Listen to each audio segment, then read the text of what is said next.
अंजी लगावा था बाबा साहब कैसे हो मचाचा के भाग न दिल से थोड़े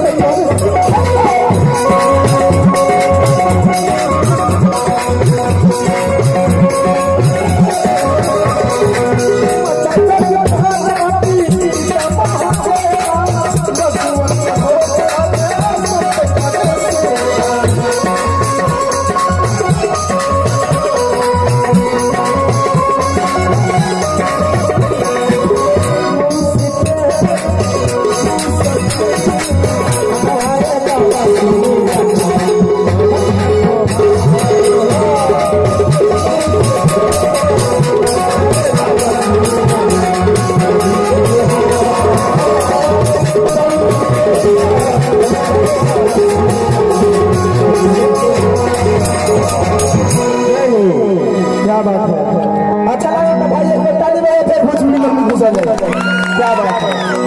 अब रेगरा होके नहीं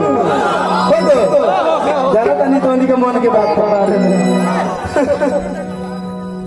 धोनी अब काहू दास खाना बारी बारी तोरे बिना तो भाई भाई करा ले एगो भाईया तारे होने लगा लहंगा है बहुत महंगा इसको तो लासराने नहीं देंगे